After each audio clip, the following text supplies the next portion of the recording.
We believe that the hunt for the black boa has ended.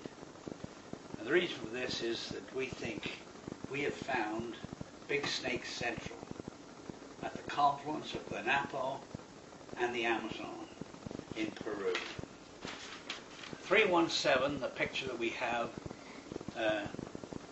shows that this island must act like a magnet for big snakes going to this area.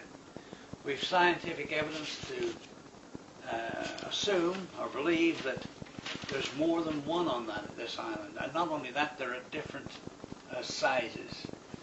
We don't believe it's related to the green anaconda. We believe this is a different species altogether. We think that the male and the female are basically the same size, and we have reason for that, to say that, and that is because we found channels cut into the mud where these things make a Y shape. They both come out of the water, and then one goes one way and one goes the other. We've come across this quite often in our search. And they're not dendritic flows. They run horizontal. It's nothing to do with hydroponics completely against the flow of the water. Yeah. Yeah. Now also they have different characteristics. They look different to a green anaconda. People that have seen them recently have said they have either horns, ears, or antennae, and a huge triangular head. So they're just not the same snake. They're nothing like the green anaconda. That supports all the folklore and ancient sightings as well. Yeah, we believe, like, not only can they shoot out water, as we know they can suck it in. That's how they suck in schools of fish. But also, as I said, they're cannibalistic. Now, when this snake had its habitat was more widespread, it was called the gargler. And in other parts of the world, it was called the gargler, and this is where we get today the word gargoyle from. Now, we have eyewitnesses that have seen this snake even way out of the sea. Can you give us read a bit of that, what's in that book, Greg, regarding the sightings of the black boa in the ocean? Yeah, there's this book's called Sea Serpents, Sailors and Skeptics by Graham McEwen.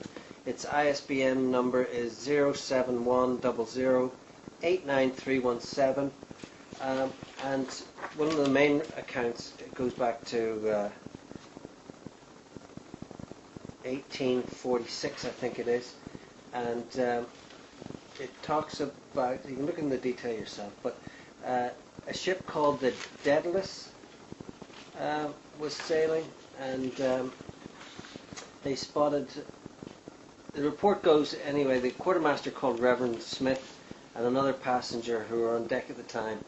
On nearing the steamer, it was discovered that the object was a large snake about 100 feet long, of a dark brown colour, head and tail above the water. So you're talking about a dark brown snake, and it sounds like that's in keeping with our black boa sightings. That's right. So we know there are others there, but people can look it up themselves. Yeah. Marinus eunectes means mouse-coloured and good swimmer.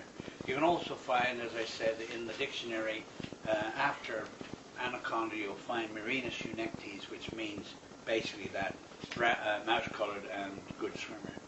Now, we think also it's possible this snake could be more related to the python.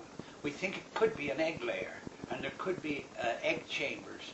Now, in ancient writings, we've seen connections between big snakes and eggs, and this has all come down through ancient history. So we know that this could be the case of a big snake being related more to the python. Now, also, I want to close by saying, I mentioned about a Babylonian seal, Babylonian seal, there was the Ishtar Gate, an ancient Aztec ruler, and prophecy. Well, I'm not going to get into the Babylonian seal this time, but the Ishtar Gate has a creature on it called the Sirush, which is at the, we believe is down at Lake Hamburgo. Site 2, Lake Hamburgo. Yeah, but we believe this is Behemoth in the scriptures, Behemoth.